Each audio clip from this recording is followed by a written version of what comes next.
Um, Hi fam, Ragoi here.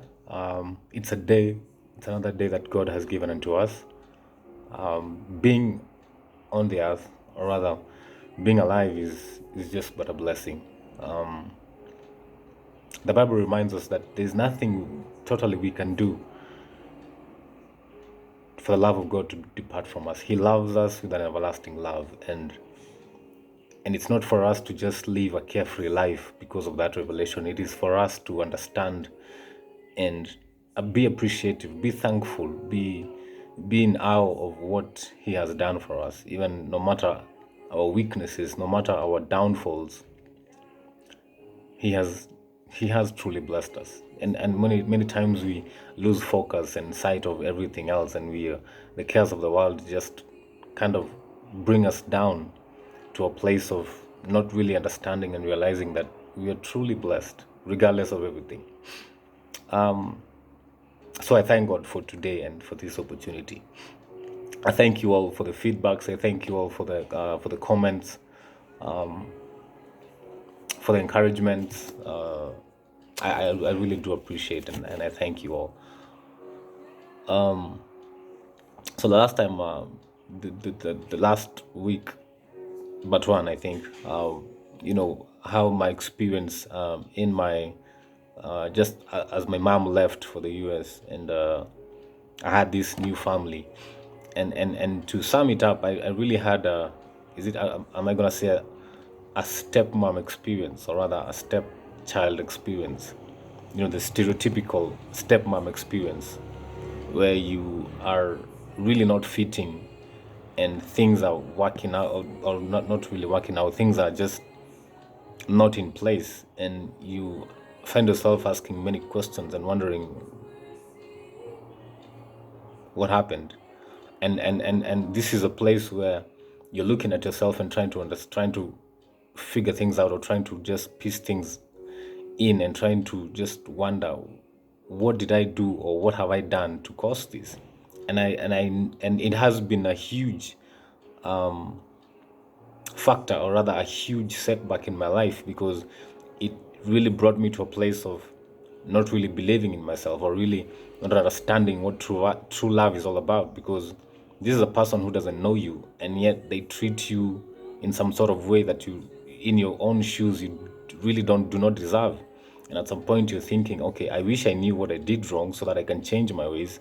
But I don't seem to understand, I've done nothing, and just things are just piling up, and I don't know what's going on. So it was lack of a better word, a stepmom experience, and it was a beginning of a lot of pain, a lot of doubt of myself, a lot of broken self-esteem to some extent. But in everything, we give thanks, because we no longer look back at things and kind of regret, or we just look forward to God, and believe that He heals us, and believe that He changes our story, because we are not defined by our past. The Bible says, and in I think Isaiah 43, that we forget the past, forget the things that are of the past, see that I'm doing a new thing. So if I focus myself, or if I focus my attention to God, then I am sure of a new thing. I'm sure of a new life. I'm sure of a new perception of life. The past is there. It has taught me a thing or two, but I'm now shifting my focus to God, because He alone can change my story. So this is the final year in primary school. I'm not going to deny or confirm that it affected my final exam. But after that, I had now to move back to my dad's place, and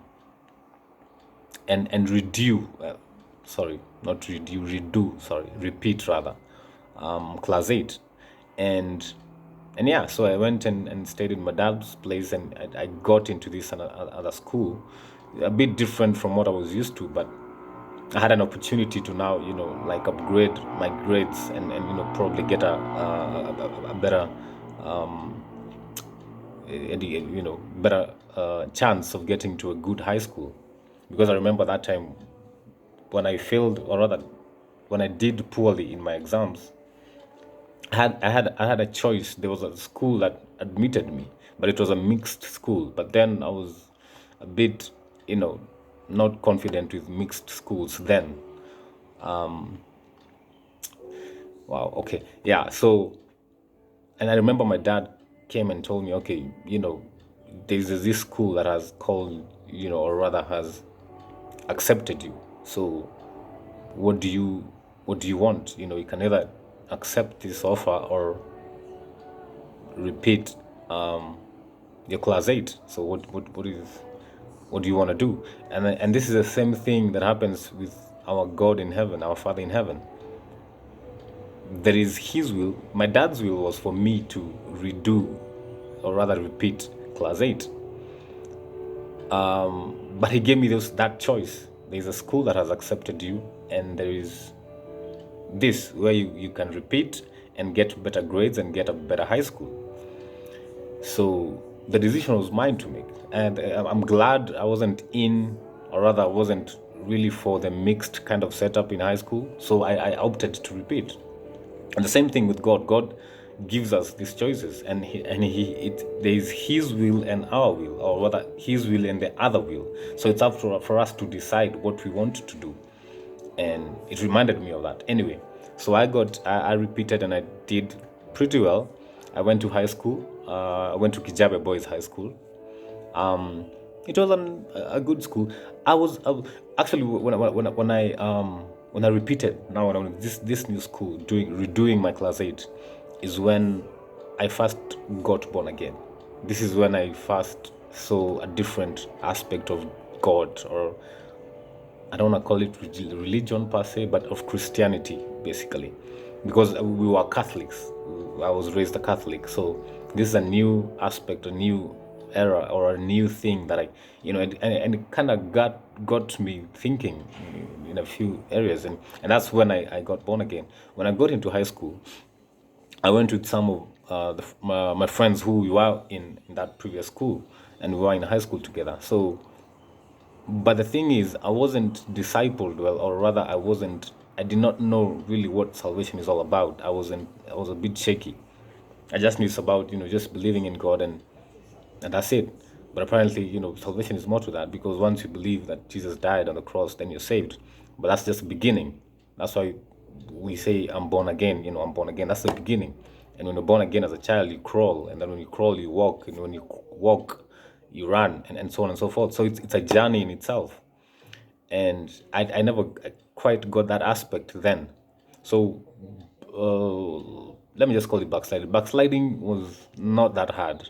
When I got into high school, there was this, I don't want to call it peer pressure, but there was this, trend in high school. The people, the born again people are usually not the cool people, lack of a better word, and you find yourself in that kind of that in between those two lines. You want to be a cool person, you want to be born again. Where do you stand? And I remember when I got into high school, I remember praying and telling God, for Him to favor me, because I had the stories of bullies. I had a elder brother who was in high school, and I knew some of these stories about bullying, and it got me really scared. So I remember just praying to God and telling God, just be with me, because I'm scared. I'm scared. I don't want to be bullied. Some of these chores people do in high school, I was really, really terrified about them. So when I got into high school, my luck, or God answered my prayer. When I got into high school, from day one, it was favor upon favor upon favor upon favor. I remember my other schools, they call them big brother or big sister, but our school, we used to call them our guardians. So the person I was assigned to take care of me was a prefect, and was a feared compound prefect. So everybody who knew that I was his responsibility never laid hands on me or never tried to bully me, because my guardian was feared. So that was one favor, so I never went through or passed through that bullying stage because no one dared to bully me because of my guardian. When I got into the form one, I think the first week or thereabout, the teacher out of nowhere assigned me to be a prefect. That was another favor because now when you're a prefect, there are some chores you don't do.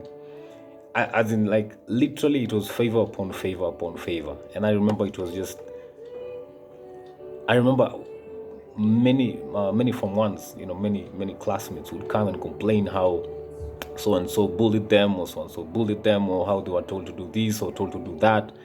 And to me, they were stories because I did not know any of that. Because really, to be honest, looking back, God really answered my prayer, and I was covered in every aspect.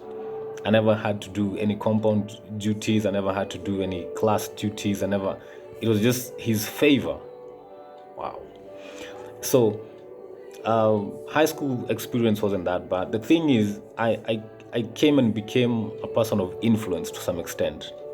And it was fun. It has its good moments and some bad moments, but it also had some repercussions and responsibilities in it.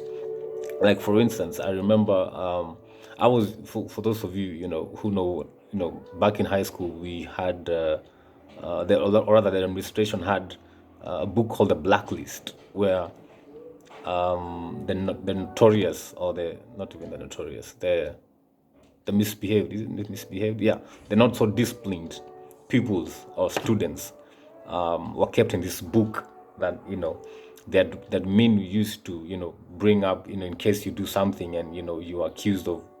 They follow up, but if you're a person of interest, you're in this black book. And I remember I was in that book at some point in my high school, and one of the reasons was I sneak out to go to clubs. I think I drink. What else? Those are the major ones that I remember that I was in. And I kid you not, I have never snuck out of school. I have never, well, I drank once in school, once or twice. But the day I understood about the black book was I had not drunk then, because I remember I came to drink when I was in my fourth year.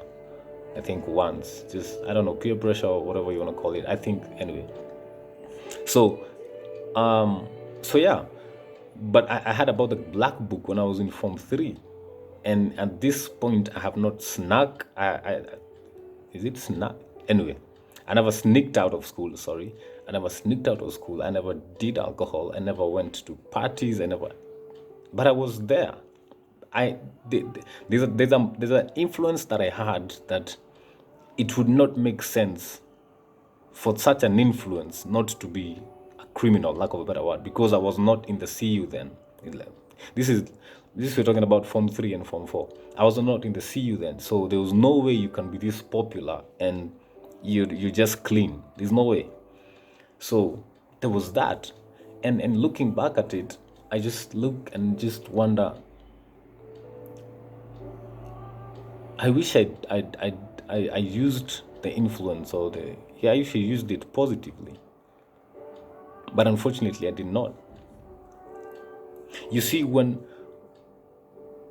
I experienced the stepmom experience, I'm gonna call it that for now. When I experienced the stepmom experience and the sort of rejection, I kind of tend to lean on family. And family, I mean anyone who will give me an ear, anyone who will give me the time of day, anyone who will just be around me and give me the love that I hope or I wish that I got. And now this inclined me to be in relationships, not man-woman relationship, yeah. Anyway, so this inclined me to be in relationships whereby as long as you feel comfortable, as long as the other person respects you or appreciates you, then you're good to go. And to me, that was my definition of love or appreciation. And it came to a place where I found myself in high school. I found myself in crazy situations, like, because of the influence. Now, People will come up to me and say, hey, this and this is happening, we need to do this, we need to do that.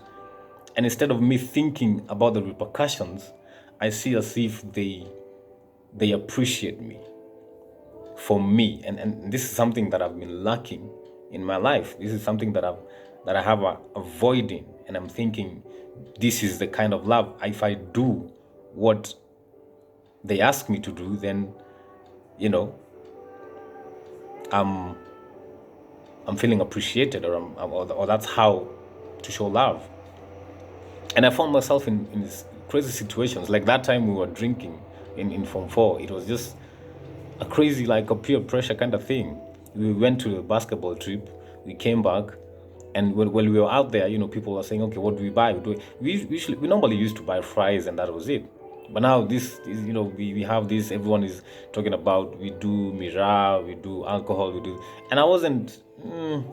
But because I want to feel like appreciated, or I want to fit in, I found myself there, doing that. And we came and we started, drinking in the dormitory, and one of the teachers or the security guard was going through and heard some noise that was not, and he went and called one of the teachers, and yeah, we were found there doing that. And when I look at it, it's more of me trying to feel like appreciated or something. I got the love. I got the love. I got the. I think God's hand was still on me. I still had the favor. I think I still had His favor upon me. Like literally, I used to command a drawing, or how do I put this? There was some sort of influence in me, and to some extent, I do regret. I wish I used it in the right way. I wish I used it in the right way. Then probably the influence would be positive to many people, because many people feared me to some extent. And I'm thinking, why would you want to fear me? I can hardly hurt a fly. But it was there, because everything was happening. If something has to happen, I have to be notified. In the school, like, in the student body, there's like one time there was an issue with homosexuals, and people were just agitated and angry, and some people who were rumored to be were beaten up. And I remember that time people coming to me and saying, hey, we need to get this thing in order. We cannot allow these people to be continuing in our school with this kind of behavior. And instead of sitting back and thinking about it and thinking through about everything and trying to come up with a better solution, I would just wake up and, yeah, let's do this. Let's go and see what's up. I really do wish I used the influence in a positive way. I really do wish. I really do. And to everyone out there who we went to school with, for those who are close to me, they know I'm just a laid back guy. I wouldn't hurt a fly. But to the majority out there who saw me like moving in crowds and in entourages, and it was just crazy. I remember one time when we got into Form 4, and the administration was looking for a second dining hall captain, and then the senior dining hall captain gave them my name, and the deputy was, no, we cannot have that dude in the dining hall, prefect. No, we cannot. But the dining hall captain, knew that in the dining hall it's usually chaotic, and the only person who would command respect, or would rather be heard, was me. And he just gave them that name, and until they gave in, and it reached a point that they just gave in and said, all right, fine, then if anything happens, he's on you. And he came, and I was the assistant dining hall captain, and there was some order in the dining hall to some extent. There was that love, there was that kind of hate to some extent, there was also that fear people had.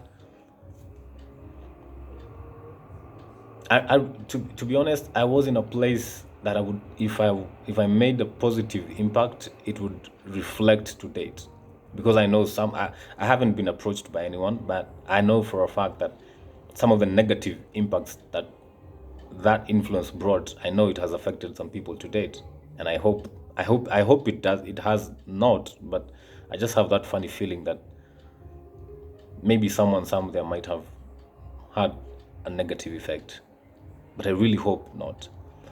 But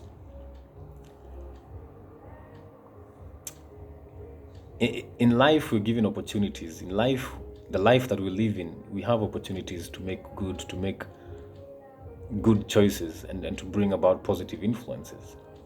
And even though the Bible says when you're given power, power comes with responsibility. And if you are not careful with the responsibility, or rather the repercussions of your power or your influence, then it might mess people, because you're not dealing with one person, you're dealing with many people. And if you don't do it right, the people close to you might see you differently because they know you on a personal level, but the people away from you or far from you will see something different from what the people close to you are seeing. And this can bring damage, even if it's a negative influence. And when I think about it, and in our day-to-day life, most of the times we just live a carefree life. I don't care, I'm living my life. That's what we say. But you don't know, somehow, somewhere, someone is looking up to you, even without saying. I remember back in Sivo when we used to play basketball, and it was fun, and we had fans here and there. But when walking along the estate and you see a small boy calling out your name, and he's so excited for you to say hi back, and when you say hi back, he goes to tell his friends, "Hey, I talked to so and so, and he said hi back." And you think, and I'm thinking, I have never seen this kid in my life. Literally, I have never seen this kid in my life.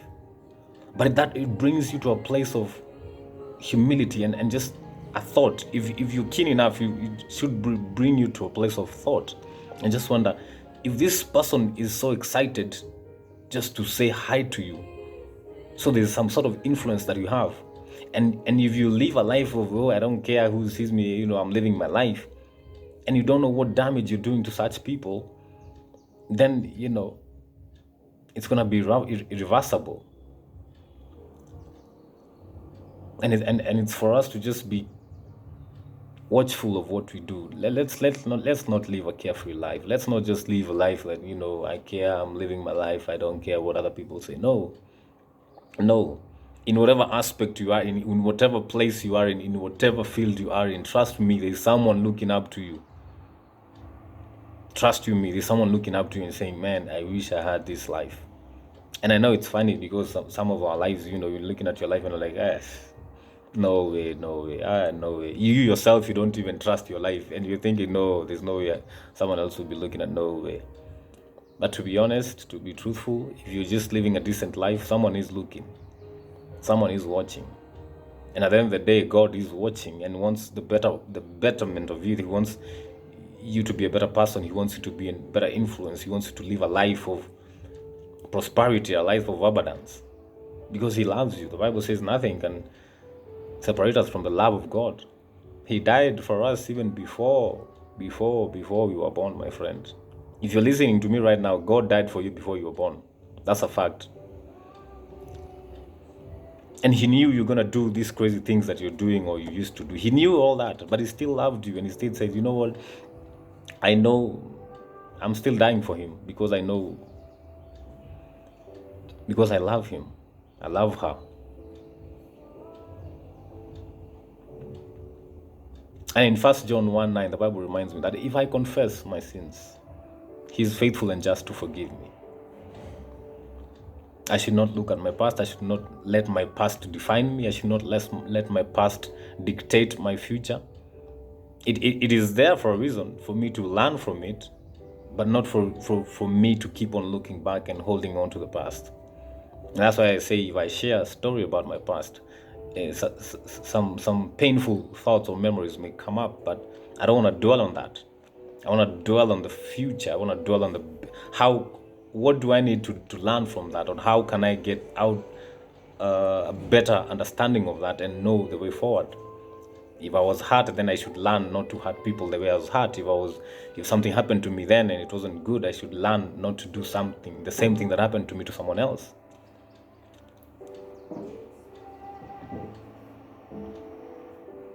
And just know that the giftings that you receive from God, be it you command an influence or the favor is upon you, whatever God has given you, He'll never take it back. He has given you. It's up to you now for you to use it in the right way. So what way are you going to choose to use the influence that you have? You think it's little influence. I doubt it is. But whatever influence you have, what are you going to use it for? Are you going to use it to oppress? Are you going to use it to uplift the leaders in this country? What influence are you placing?